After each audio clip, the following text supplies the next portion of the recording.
Okay, guys, I am the man. That is the middle-aged nerd. And let's see if I can adjust that a little bit better. That's not so bad. Making a video tonight. Just got home from work and I'm still sitting out in my truck. Don't want to wake up my wife and daughter as I go inside. Saw a video about Reaganomics, and people didn't really understand what Reaganomics were, are, is, will be. So I'm going to go ahead and this video is going to be about explaining Reaganomics. Now, to explain or to understand what Reaganomics are, it's a moniker to describe supply side economics. I won't keep saying Reaganomics because really what we're talking about is supply side economics. This was something that was, Ronald Reagan did not invent Reaganomics. He had a senior economic advisor by the name of Milton Friedman. He's a very, very smart guy. He's a bunch of videos explaining different things. He's a really great economist. Sidebar, Ronald Reagan actually had a bachelor's degree in economics. But if we go back in time to, Roman days, a couple thousand years ago, the way that governments got taxes, got money, got revenue, is they would send agents out into the town. They'd send them out into Rome, out into the cities, and they would, interview the people. They go to some guy. He's a baker, and they'd watch him and say, "It looks like you made about 500 loaves of bread today. You sold 500 loaves of bread. And then they would kind of know the business. You look like you're making a good profit. Maybe you give me 50 sestertii or however much." And the tax collector would say, and then it would become kind of a Eric Cartman negotiation of, come on, you're breaking my balls, 50 sestertii. Now I can do 25 best. And it was tax collection was always kind of difficult because you had tax collectors and there weren't just electronic records. There weren't, it wasn't like you would get a job and then a W-2 would get, emailed or electronically filed with the IRS, and they could just give a percentage of however much your income was. It was very difficult.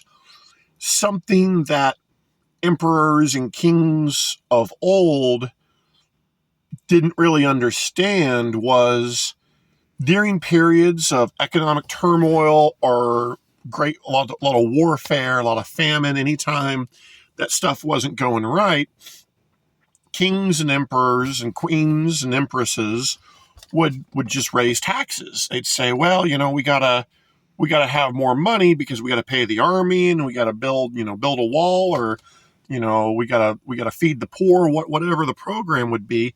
And they would tell their tax collectors to go out and say, hey, how you used to get 50 sestertii from the baker? All right, now you got to take 100. You got to take 150 sestertii, whatever it is. Fast forward to the beginning of the country. We'll stop on Alexander Hamilton just for a minute. What they did not realize hundreds and thousands of years ago, that when you raised taxes to extremely high levels to try to fund your armies and your navies and your public works programs and things of this nature, you actually kind of killed off productivity. When you would take money out of the pockets of everyday Roman citizens, they themselves now had less money to invest in their own businesses and building their own lives, which could then be taxed. So the first person, like I said, we'll stop at Alexander Hamilton real quick. When the country was founded, they basically had the British system of taxing, but because America was a new and kind of an open country, they didn't really think about income taxes the way there had been tax collectors before in England, because they literally just fought a war against the king and his tax agents, who would just go out and, be kind of like Stalin's secret police, and rough you up and just, arbitrarily say, this is how much you owe. That wasn't a very efficient way of doing it, because then tax collectors could be bribed to say that, your business wasn't really that profitable. And so there was lots of corruption in the old way of collecting taxes. Alexander Hamilton comes along. He's the first U.S. Treasury Secretary under George Washington, and he says, it's gonna be all tariff based. We're not going to worry about, we don't even have the resources, their manpower to do it. We're not going to worry about trying to tax each individual person, but there's ports of entry: New York, Boston, Baltimore, Charleston. He goes, we'll charge tariffs on trade. So, for example, if you have a company in England and you make playing cards, you might wholesale them to a distributor or a retailer in the United States of America, and you might be selling, your cards for 10 cents a pack, and that includes, delivery fee across the ocean. And then when the guy who has purchased the playing cards at 10 cents a pack, he's going to pay maybe, say, 3 cents, a 3-cent tax on each, if he buys, 1,000 decks of cards, okay, he owes $30. And that revenue is going to go to the Treasury. And that was a pretty efficient way of collecting tax, because it was, you'd have the boats that would come in and out of the harbors, and you'd have, Treasury agents who would work there, and they would mark off, okay, looks like you got 1,000 decks of cards, I need $30 from you. And it was early on a very good and efficient way of paying tax and collecting tax. And also, it kind of ensured that, quote unquote, the rich paid their fair share. Because if you were not particularly wealthy, you could not afford to gamble and have, you couldn't afford whiskey and playing cards and fine silks for the misses and incense and spices and peppers from India, diamonds and jewels and things of this nature. So it was the people that were the most well-off, most productive citizens. They ended up paying the most tax because they bought the most stuff. They bought the most timber to build bigger houses and horses and things of this nature. So we're going to fast forward now to the early 20th century, and actually technically late 19th century now that I think about it. Spanish-American War starts 1898, 1899. The bombing of the Spain, the USS Maine by Spain, the alleged bombing of the USS Maine by the country of Spain and the port, Havana port in Cuba. And the first income tax is introduced on, it's a telephone tax. People who own telephones in the year 1900 are the wealthiest of Americans, and they charge them a tax for people who own telephones. They pay like a 1% income tax or something to that effect. Well, that was how they figured out who the wealthy people were, was if you owned a telephone, you were wealthy, you'd pay 1% of your income tax. Fast forward a very short while, World War I, Woodrow Wilson is a maniac. He is jacking taxes to the moon. And what ended up happening was, at first, All right, the government charges a 1% income tax in the year 1900. A little extra cash comes in, and they think, oh, this is great. And by the time we get to Woodrow Wilson, who served from 1913 to 1921, he has significantly raised taxes, to pay for the army of World War One. But then World War One is over, and he doesn't lower the taxes. He keeps the taxes high. So what ended up happening was you had a recession, a pretty bad recession in 1919 and 1920, because the government was taxing the people too much. Hundreds of thousands of soldiers, doughboys as they called them in World War One, they come home from France and they need work, but the people are being taxed so much that businesses are not able to invest and expand and hire and take on more projects and this and that. So you have kind of a bad deal. The election of 1920 comes along, and I might make another video one day about Warren Harding. He is a very, very criminally underrated president. He is the innovator, or maybe not the innovator. He is the first president, Warren Harding, with Calvin Coolidge, his vice president, who knelt at the hem of his garment, learning. Warren Harding was the first, I'm trying to think before I speak, kind of a modern day businessman president. He was in the newspaper business before he was elected senator of Ohio. And he understood business. He understood the things that the government did that helped business, and he understood the things that the government did that hurt business.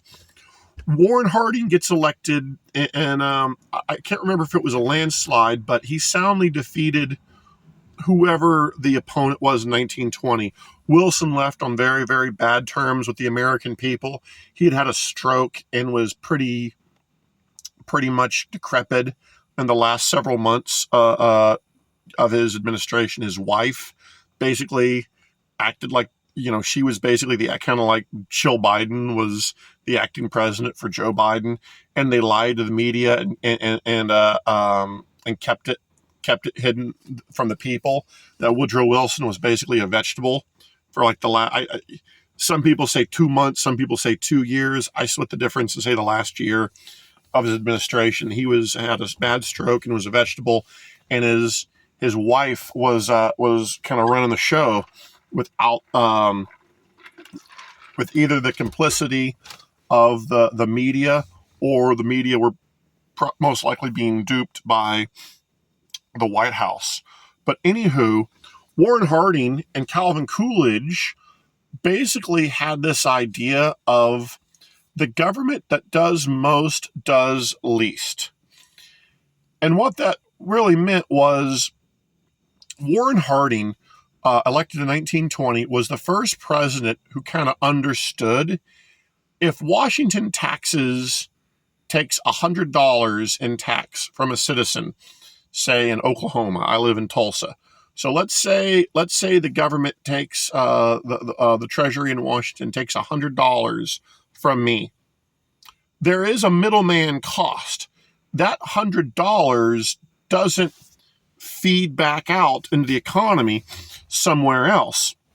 The $100 comes out of my pocket, goes into Washington, gets washed around in a bunch of bureaucrats and middlemen, and maybe 10 cents comes out, or 10% comes out the other side, 20%, 30%, because there has to be all kinds of bean counters and bureaucrats and policymakers and committee members who figure out, what are we going to do with this money? And so Harding and Coolidge come in, and they take a rusty hacksaw to the budget. They start cutting spending and taxes to boot. They relinquish just as much as they are constitutionally allowed financial personal responsibility back to the states.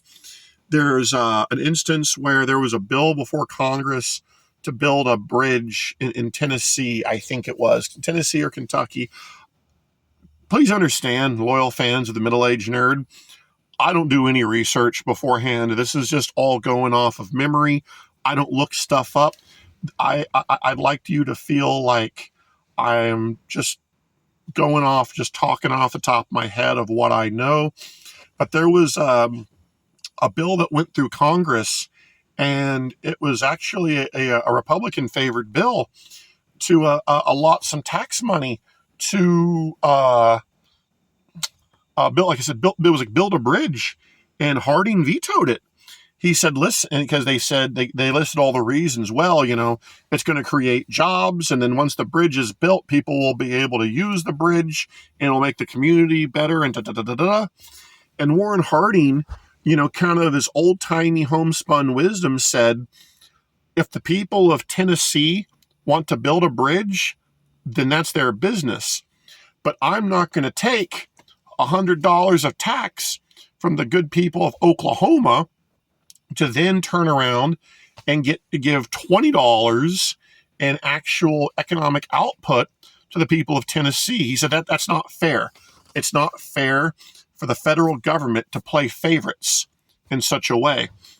So what ended up happening was Warren Harding, poor guy, he had a proclivity for ladies. He dies of syphilis in 1923. Calvin Coolidge takes over as president in 1923, gets reelected in a massive, massive landslide in 1924, serves until January of 1929, and you have literally the roaring 20s because the government stabilized the currency and they reduced taxation to a point that it was so low that people, entrepreneurs, just regular old family people, had more money, more of their own money that they could spend more efficiently. George W. Bush used to say this all the time when he was arguing for his tax cuts. He would say, Washington is only going to waste most of your money that comes in here. He said, the more dollars this is George W. Bush, the more dollars I can keep in the pockets of everyday regular Americans, the better off our whole economy is going to be. People know what they need. They need to pay their mortgage. They need to get groceries. And when it's your own money, you're a very diligent, concerned shopper. You go to Walmart and you're doing your grocery shopping and you see a can of green beans. It's the Del Monte brand, and it's $1.18 for a can of Del Monte green beans. And you think, the off brand is just as good, and it's only 62 cents for the store brand, and I can't really tell a difference in taste. So I think I'm going to get the store brand green beans for 62 cents. These types of little transactions of the American people making efficient and informed decisions about spending their money results in greater economic output because it is simply less money that is wasted in Washington, D.C. And, people can make the argument of, well, there's no way to waste money. Money always goes somewhere. Well, you can set it on fire. You can try to build a lake in the desert. Money can be wasted. It can be wasted very, very easily. You can burn down the city of Los Angeles because you wouldn't do any kind of forest maintenance. It's and have water in the reservoirs. Money can very, very easily be wasted by inept, incompetent bureaucrats.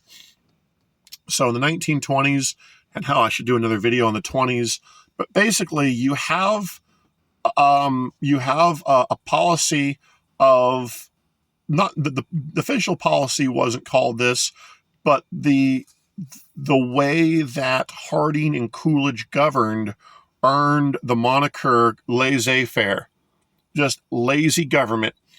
Harding and Coolidge, they vetoed spending bills left and right.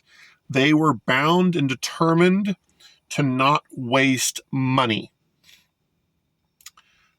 So as a result of a couple of level-headed, smart presidents, we have the Roaring Twenties. We have an incredible decade of economic growth. And ultimately what happens when Hoover takes over, when he wins in 28 and takes over in 29, when the stock market crash happened in October of 29, Hoover did the exact opposite of what he should have done, which was what he should have done was accept that there was a correction going on in the stock market. Some people had got overextended, but the problem would have corrected itself. See the Panic of 1836 and the Panic of 1881. We had economic panics, economic recessions in the past, and Presidents Martin Van Buren and Ulysses Grant did nothing to use the hand of the federal government to intervene, and we as American people, the American people, worked our way through these issues.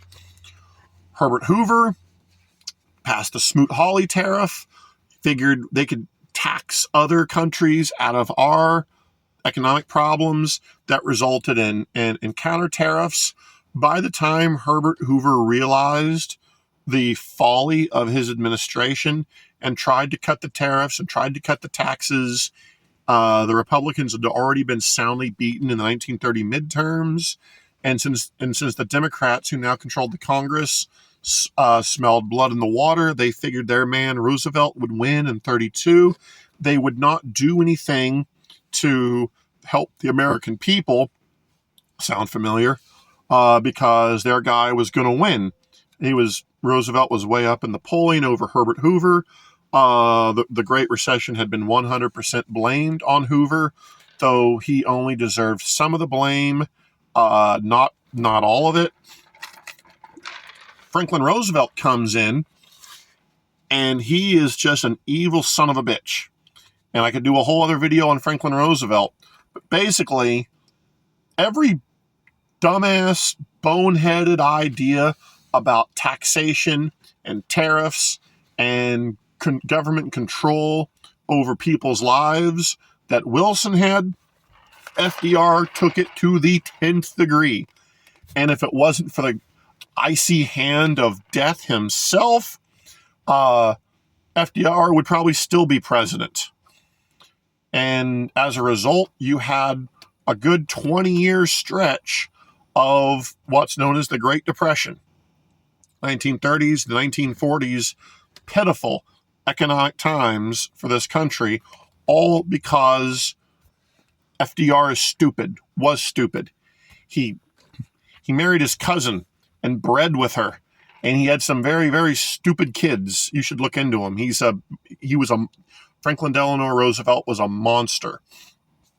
Eisenhower gets in and gets elected in 52. And Truman had already started this a little bit, but Eisenhower was a Republican, and he understood the lunacy of the left and started kind of reverting back to the economic policies of Harding and Coolidge. And Eisenhower was kind of Warren Harding and Calvin Coolidge 2.0. He comes in, cuts taxes, cuts spending. He actually pays down a good deal of the national debt while he is in office. He's the last president to successfully balance the budget and pass a budget that didn't have any additions to the debt. And as a result, we have splendid economic times in the 50s.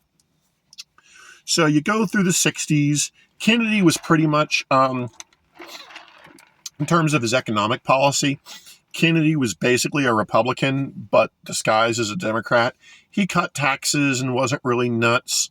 Lyndon Johnson was not good, but he wasn't really nuts in terms of raising tax. He did raise taxes a bit, but the problem with him was the Great Society. He initiated a lot of spending that the Treasury was not used to having, and introduced welfare. And what happened when Lyndon Johnson introduced welfare was the opposite of the intention. He wanted to fight a war on poverty, and all he did was create it, because the government created an incentive for people to have children out of wedlock and not work, which resulted in massive spending to go to people who weren't working and who were not being responsible.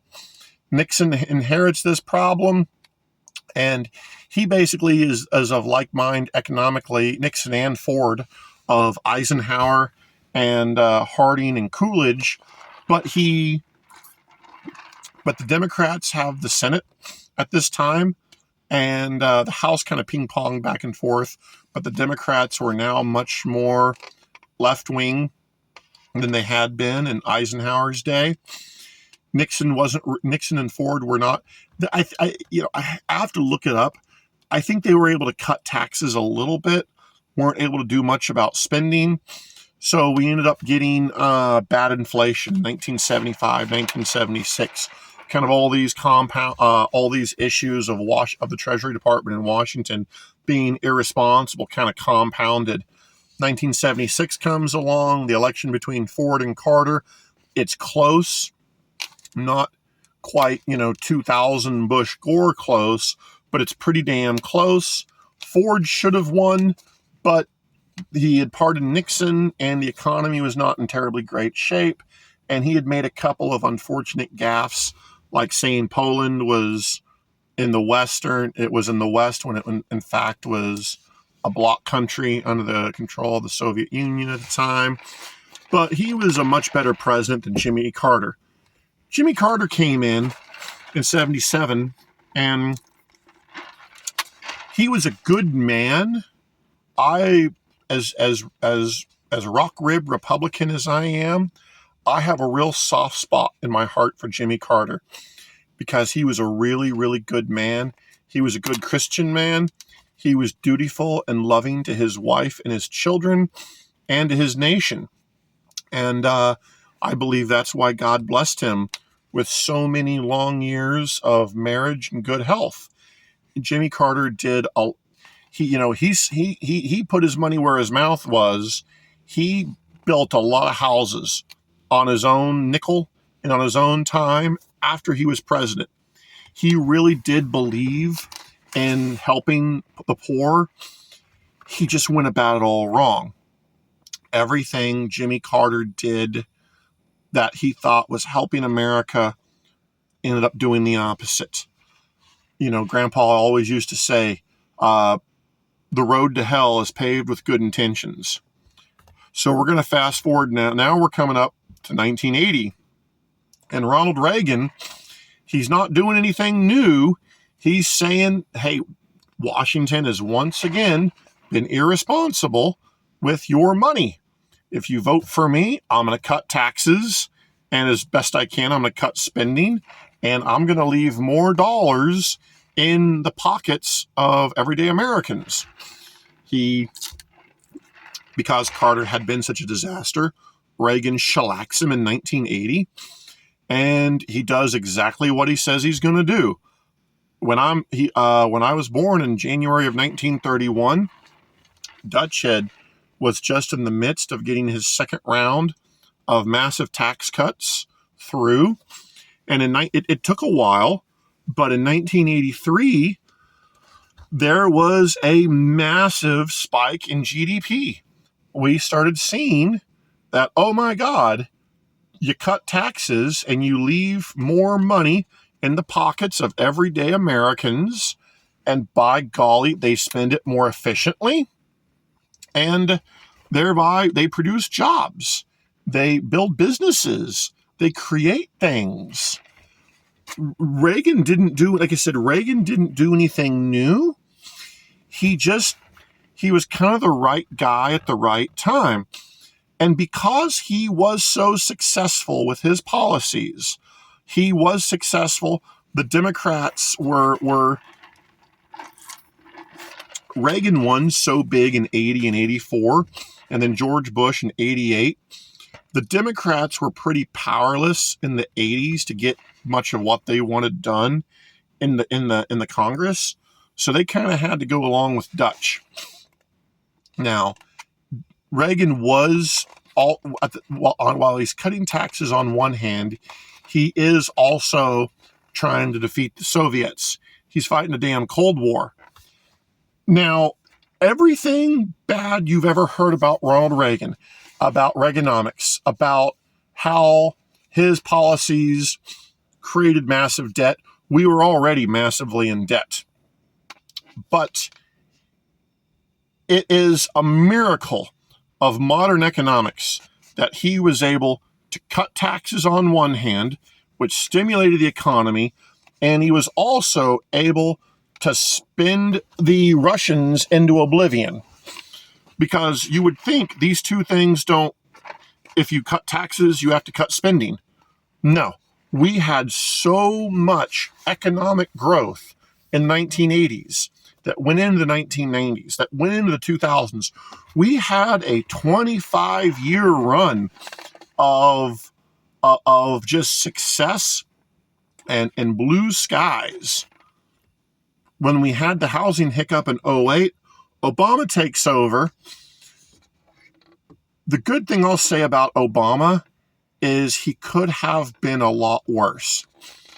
Thankfully, in 2010, the adults got control of the House of Representatives in the midterms, and Obama, though he did cash for clunkers, that was $1 trillion of wasted money. The $1 trillion stimulus package for shovel-ready jobs that weren't quite so shovel-ready. And then the biggest tax cut in American history, the biggest tax increase in American history, Obamacare. It could have been worse. He could have been a lot worse. But Reagan didn't really do, he wasn't like the wizard in Wizard of Oz pulling all these levers. He just had good old-fashioned common sense. Ronnie had worked in the private sector. He was an actor, for God's sakes. He knew what it was. He had been in that upper income bracket. He knew what it was like to earn a paycheck and then watch 65% of it go to some bureaucrat in Washington who has no idea what to do with it. And it was just real simple. Cut taxes as best you can, cut spending, though he was not successful, unfortunately, in cutting spending. The best you can do sometimes is you cut taxes and you starve the beast. But, you know, I will mention that there's been a lot of hubbub about, well, you know, the farms went under. In the 1980s, all the farms went out of business. Agricultural prices, dropped. And people lost their farms. Reagan ended the subsidies to farmers. I grew up farming with both sets of my grandparents in western Oklahoma. I do not believe in subsidies. The government had been buying votes from the farmers for many, many years. Reagan comes in and says, let the free market determine what is what. You also had another technological boom going on in the 70s and 80s. Companies like John Deere and Case International and Massey Ferguson were building bigger and stronger tractors, allowing farmers to produce much, much more food with less labor. And kind of a similar thing that happened in the early 20th century when the Industrial Revolution came about was a lot of farmers got out of work suddenly and prices dropped because people were able to buy a tractor instead of a mule, and they were able to do the work of 20 men all by themselves. There was such surplus of cheese. There was a thing I remember hearing one time, reading about this thing where they had a bunch of cheese. Ronald Reagan actually invented government cheese. The government had been paying dairy farmers in Wisconsin, to produce milk, which they would then turn into cheese so it wouldn't go bad. And they had it sitting in some cave, and Washington was paying like $2 million a year to refrigerate all this cheese. And Reagan's like, what the hell are we doing? Give the cheese to the people. So that became like a welfare benefit. You've heard, government cheese. He's like, it killed two birds with one stone. We're going to give cheese to people, and we're going to save the taxpayers some money. But think about the economic situation this country was in the 1970s, and then think about where we were in the 1990s. Were we better off in the 90s, or were we better off in the 70s? Now, you'd have to be Ray Charles not to see that the 1990s were a much more prosperous and economically stable time. Now, what happened in the 1980s? Did you have somebody who knew what they were doing, or did you have somebody screwing everything up?